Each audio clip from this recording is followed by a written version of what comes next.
Please take a seat. Okay. How are you doing? I'm okay, hey? That's good.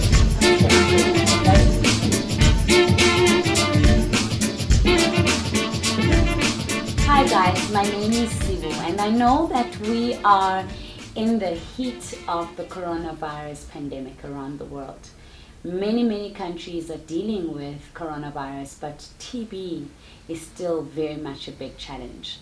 And South Africa is no different. Today is World TB Day, and here I am today sitting with Nozuko, who developed TB in 2016, but she's here, survived, with a great story to tell. Now, just to give you quick statistics about TB, South Africa is one of the countries with the highest burdens of TB. Over 300,000 people developed TB in 2019 alone. 27,000 of those, children. The sad reality is that there are 73,000 people walking around with TB and they don't even know it. That's the crazy part. Sadly, in 2019, 68,000 people lost their lives to TB. Now, this is serious. This is a huge loss to life through communicable, maternal, and nutritional diseases. Now, I often ask myself, why don't we talk about TB? Is it that we don't know a lot about it and therefore don't understand it? Or is it just the stigma is just too much? Truth is, a lot of the deaths, almost 95% of the deaths, happen in low to middle income countries, just like South Africa. And young women between the ages of 15 and 44, deaths that happen in that age group is usually TB in the top 3. We've got to start talking about this if we're going to make a change. We've got to start understanding, why is TB such a dangerous disease? Now, I know all the statistics I've given you sound grim and tiresome and like, oh my word, it doesn't look good. But the truth of the matter is we've made great progress. The estimated number of people living with TB has dropped tremendously, but there's still a lot more that we need to do. Like I said, I'm sitting here with Nozuko, an incredible young woman who's done amazing stuff with her life, even after being diagnosed and cleared of TB. Nozuko, welcome. Thank you very much. Thank you for coming through. And I've always been very interested in understanding who you are, how you got to where you are. But I think first things first. Please tell us a little bit more about who you are. Oh, geez. It's always a difficult question selling yourself. It's not easy. I know. So, I'm a young lady. I'm born in King Williamstown, okay. In the Eastern Cape, raised by my grandparents. But funnily enough, my grandfather was an engineer. Okay. My grandmother was a matron, a nurse, a senior nurse. Okay. And then my mom and dad always been present in my life, but most black families, they actually migrated to go work in Johannesburg, better opportunities. Had a great background, and I went to good school. I went to all girls schools. I went to university. I started working. I worked in the biggest advertising agency, one of the biggest advertising agencies in South Africa. So I am a mommy of two. Two brilliant boys. So I've had a good life. Okay. I've had a really good life. Okay. I've had a solid foundation. Right. And there's nothing I regret. You wake up one day, 2016, and you go to the doctor, and you find out you've got TB. No, I don't wake up and go to the doctor. I wake up, I go to work. Okay. I wake up, do my morning routine. I go to work, get to work, and my boss, my immediate boss at that moment, says to me, "Noz, you don't look good. You look very pale." Like, I'm like, I'm fine. So you didn't feel? I didn't feel anything. Sure. I'll go, as she says, please just go to the doctor, because I'm also anemic. Okay. So I'm like, okay, fine. Maybe it's that it's acting up. I say, okay, fine. Let me go to the doctor. Maybe I'll get new iron tags. Okay. So I get to the doctor, and she sees me and she says, your temperature's sitting at 40. How are you functioning? How are you functioning? You should have had a seizure at that point. I'm fine. I'm like, I'm great. I mean, I took a taxi from Woodstock to the upper part of Woodstock, towards Salt River. I'm good. I was in a taxi with other people. I'm fine. Yeah. I'm okay. She's like, are you coughing? No cough. Says, let me just, check out your lungs. She's like, I'm a bit worried because it sounds like there's a bit of fluid in there. Okay. And then she says, I think it's pneumonia. And she says, because of your temperature, I want you to go to a pulmonologist in one of the mediclinics. Where do you live? I tell her where I live. I said, no, I live in Milnerton. She says, okay, fine, which one is close? I said, let's do Panorama. We go to Mediclinic. Medical aid is there, thank goodness. Yes. So go to Mediclinic, get the pulmonologist says, yes, definitely fluids in your body, in your lungs. I'm going to ask that you sleep over. I said, okay. She says, just to observe you overnight. Just to observe you overnight. I'm going to ask that you sleep over. I say, grand. Cool. And he says to me, also, because Cape Town is a huge it's captured by TB. Really? Cape Town, TB is rife. Sure. And he says that's purely because because it's a working area. People migrate from outskirts. They come into Cape Town to work with other diseases, and their immune systems are down. They start catching TB, and then they don't treat it because they've run away of stigmas from the different towns. And he says one of the biggest areas in Cape Town is Woodstock. Really? Woodstock, Belleville is a huge area where there's a problem of TB, and it's untreated because people don't want to deal with the other diseases that pull down the immune system. So he says, I want to test you for TB as well. So I say, please go ahead. So, funny enough, when you're ill, and because I was functioning and I was fine, and then the doctor told me I'm ill, I now feel ill. I start becoming ill. So I go to bed, and my then husband goes home, gets me some toiletries and some PJs, and I sleep over. In the middle of the night, 10 p.m. There's like nurses around me. Now I'm a bit dazed because I'm not feeling great. Yeah. And they're like, you're going to isolation. I'm like, huh? You're going to isolation? Nobody explained anything to me. They just took me and put me in isolation. When I got to isolation, they said, here, you need to take this tablet. And I'm like, and I remember this, so I asked her, what is wrong with me? She says, you have TB. And I said, okay. Did you know what that even meant? I knew it from pamphlets that I've seen. Okay. But that didn't mirror who I was. So the picture was not coming together. Yeah. The picture was just not coming together at that point. So it took a bit of a knock. Yeah. And so I took that pill. And Sibu, my whole world fell apart at that point. You must remember, I've got a 4-month-old baby that I cannot breastfeed anymore at that point. So I now, in the morning, my partner then comes in. He sees me, I am weak, and all of a sudden, it's amazing what the brain and the body do. Yeah. All of a sudden, I felt and looked sick. Looked sick. Yeah. I felt and I looked sick, Yeah. and I disappeared in that bed. Sure. I literally disappeared in that bed. I believed I looked horrible, and now that for me was also a bit of an adjustment mentally. Did someone come in and say to you, you've got TB and this is what it means? Did someone come in and say to you, we're giving you these tablets? I mean, did someone come in and give you some information? Not really. They came in and gave me information that was written in medical terms, which a layman, even I, as educated as I am, could not understand. I was like, what's going on? Why do I have to drink this one? How many times? And also remembering the psyche of you being ill at that point. Right. And I then had to do my own research. I went on to Google, what's this? Because I also started feeling specific side effects. From the medication. So I always hear that the medication is rough. One of the biggest things about developing TB is the fact that the medication is so hard on your body that nutrition becomes a big part of completing the course. How hard was that for you? It was very difficult. Okay. Those pills are huge. I hear. They are humongous, first of all. And I'm not a pill popper. I like, if I have a Yeah. headache, I'll drink water. You sleep it through. I'll sleep it Yeah. through. So now Yeah. this was a huge adjustment. Sure. And one of the biggest things around TB is compliance. You've got to take that medication religiously. Sure. So that became a thing for me.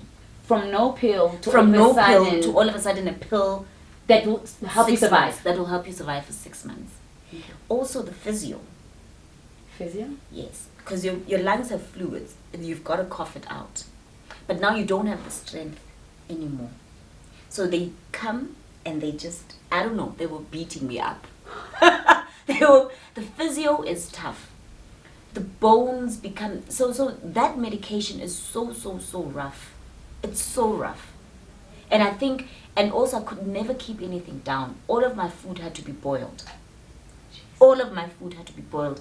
If I could even smell any type of oils or anything, And this I is would 6 not. months solid. This is 6 months solid. At what point do you start feeling better? It's all up here. Okay. It's the mindset, it's support. And how was that for you? It was great. I had an amazing amazing support system because at that point in time I lived with my mother-in-law as well. Okay. And my parents flew down, my grandparents flew down. Okay. My dad was on you're going to be fine. So he just took a stance, you're going to be fine. Okay. But he was on the phone constantly. How was TB received in the home? Here you are, I assume at some point you got discharged, you are now Yes. at home. How was it received? Nozuko has TB. So, stigma and perception, I found at that point, lies in everybody outside of you. Okay. So it's never your nuclear family that doesn't understand your illness. It's never your nuclear family. It is everybody else around that. It's the aunts, it's the uncles, it's those people that then start speculating how you would have caught this virus. The difficult thing about TB is that because we don't speak about TB alone, we speak about TB in conjunction with HIV. Speculation started. So here's the reality. Is that, for example, my mom, on the death certificate, I remember I was very young, preteen. I remember reading tuberculosis. Yes. As the cause of death. Yes. But I've always known that she had died from AIDS. And so that was my first introduction of the two. Yes. And the connection. And you are spot on when you say people usually combine the two. If you have HIV, you'll get TB. Yes. You know, you cannot have TB if you're not and HIV positive. Yes. And so, as educated as I am, that was my reality, right? Because that's what I saw from my mom. And with you, it was different. And how hard was that? It was very difficult. It was super difficult, but my grandmother really helped because she's a nurse. Okay. So she started doing the what we would call nowadays influencer strategy. Okay. Where she became the influence, and she carried that, what if we were to call it in strategic terms, PR campaign around TB in the home. Okay. And how it works. But the support was great. Okay. But as I say, it is such a it became a because Nozuko lives in Cape Town and she thinks she's beautiful. She's arrived and then it became she must be HIV positive. And I took a stance because at that I remember there was a point in hospital and I was not well. Okay. My body was starting to acclimatize to the medication. Okay. It was not. I remember looking in the mirror and I said, and I prayed. I think that really helped me heal was the fact that I believed in someone higher than I. Right. And I've always believed that I've got a purpose. Yeah. So that kicked in immediately when I went through this thing. I part of my recovery, I said, okay, I've got it. Yeah. What do you want me to do with it? Yeah. Tell me. Yeah. I'll do it. Yeah. And so I guess at some point you find yourself getting the hang of the medication. Your body is responding. You can see the light yes. at the end of the tunnel. If not, you lit that thing up yourself, and you're like, I'm seeing it. It's there. And how did that make you feel? It made me feel great. I think a lot of diseases, and particularly diseases like because TB, although I believe it's immune. It's something that's done because the immune system is down. You then contract it, and it changes you. Sure. It like physically changes you. Sure. So when I looked at myself in the mirror, I was shocked. You didn't like yourself. I didn't like myself. I was shocked. And so you weren't really blaming the people who were talking about you and what? Okay. No, that was their business. Okay. Oh, okay. That was their business. Okay.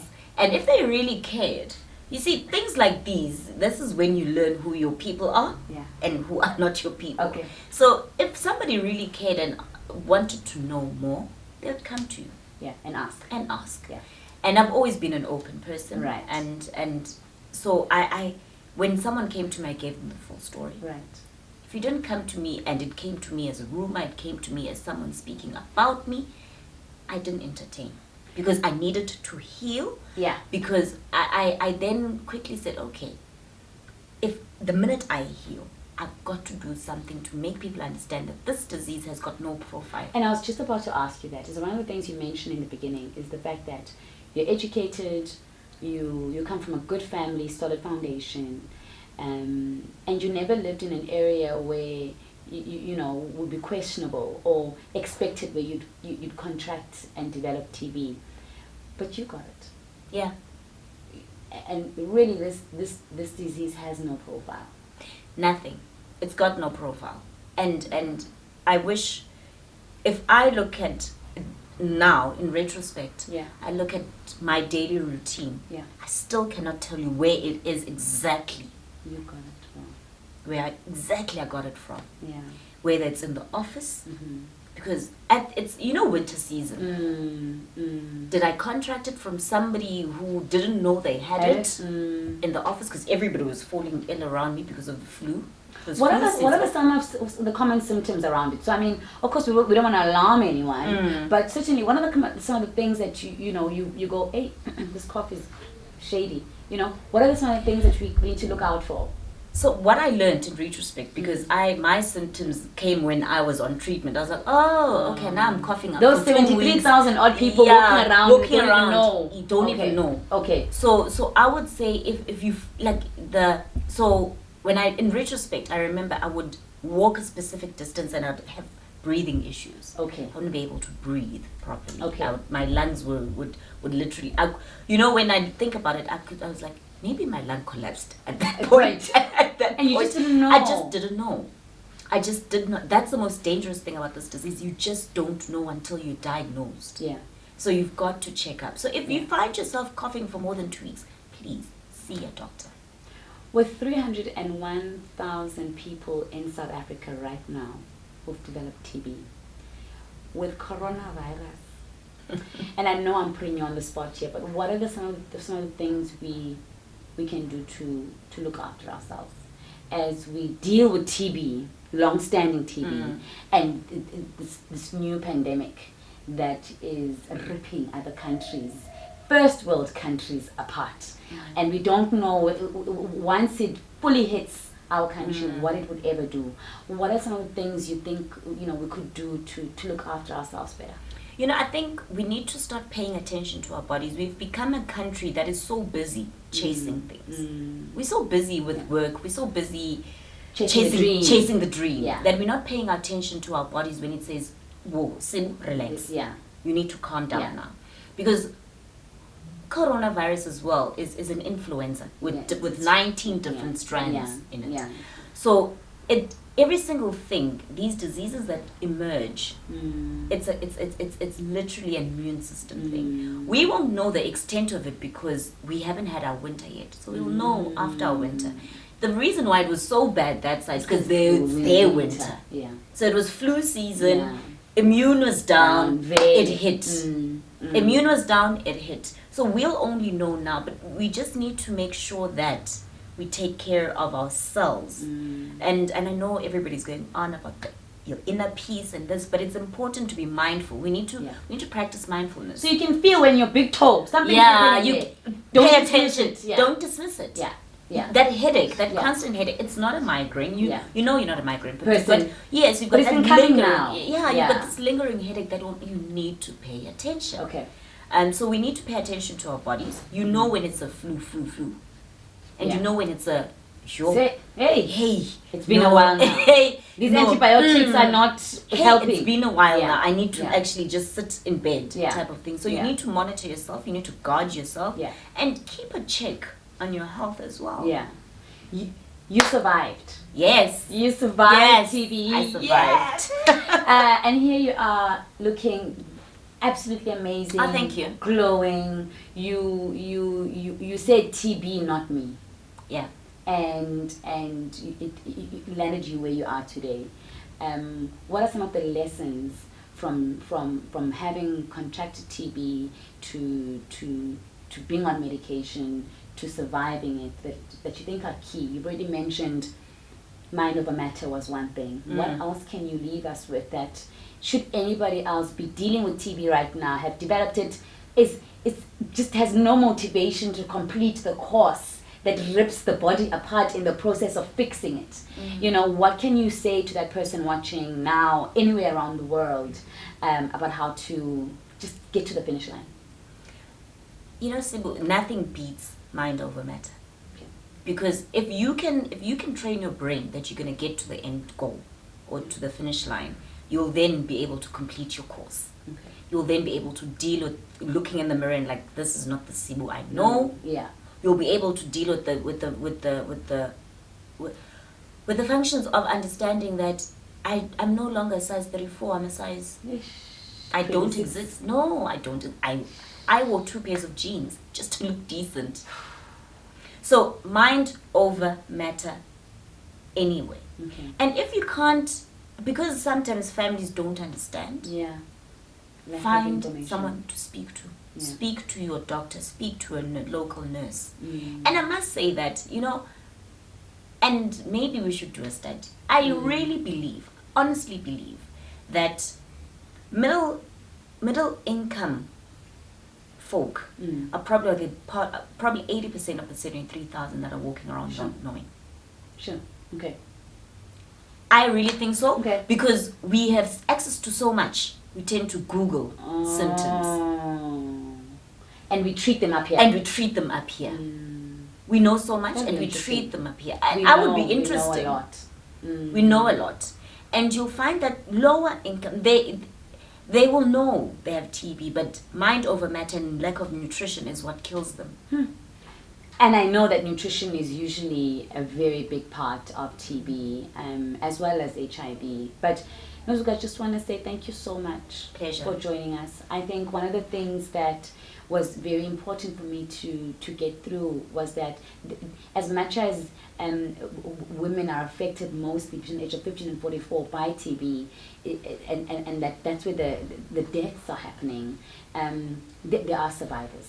And survivors are normal human beings. Walk around with everybody else. And so this can be done. It can. For sure, you may have had the support system and the medical aid and the nutrition that helped in the end, but when you contracted it, you were just normal human being living in Cape Town and exposed to the things that many people were. And so I think what this does is it brings light to a very serious topic, but really bringing it home. I think what's important as well is information. But also, Sibu, I think information, but in simpler terms. Yeah. In simpler terms, so that people understand. Yeah. I think as I said, this access to information for us is getting us into so much trouble because we're not dealing with things at root cause. Because we actually don't want to go the extra mile. Because we're busy chasing dreams. 6 months of medication, you must know Sure. You must know that Honey, it's after a 3 lifestyle days of antibiotics, adjustment. everything smells like antibiotics. I Yes. just can't imagine. So you must understand that it's a lifestyle adjustment. Yeah, yeah. And sorry, we were talking about things that I've learned. Yeah. I learned to adjust my lifestyle. Yeah. I learned to say no Mm. also as well, because I think because I didn't know where I contracted, I was like, yo, Yeah. it could have been Been that there. restaurant. It could have been It there. could have been there. It could have been there. So when I'm not feeling okay, I don't expose myself Self to- unnecessarily to things that may. Mm. So I think we need to in the fight to stop the curb of TB being so rife. We need to look at how we package information, how people receive it. Do they understand it? Yeah. Or are they being told that you just drink the pills and you'll be fine? Yeah. Because I think that's where it becomes, because they Can we randomly just go test for TB? think at your local clinic, Okay. they'll be able to Okay. do it, Test. and they are equipped. Okay. They are equipped to Okay. do so. Okay. And I think the government Yeah. on our side is really Done trying. well. They said they've done well. They really, Yeah. really are trying, because Yeah. as you said, when you looked at Mama's death certificate, Yeah. it was something different Yeah. to what you knew it to be. Yeah. And I think We've gone a long way. We've come a long way as Yeah. a country. Yeah. Thank you so much. My pleasure. It is World TB Day today, and really, I think more than anything, we've got to go out there, find responsible information, be able to interpret it for our own lives, and make sure we just look after ourselves. Our bodies, as Nozuko says, gives us all the clues we need to know exactly what to do. I would urge you, if you have any of the symptoms or feeling a little low, immune is down, go to your local clinic and get tested for TB. Now, in the light of coronavirus, if at any point you feel that way, there has been a suggestion that don't go to the local clinic, in Yes. fact, because you might then, infect others. There is a number that we'll share that you can call if you're feeling a little queasy or fluey or any of the symptoms that have been shared with us around coronavirus. Until then, stay well and next time. Cheers.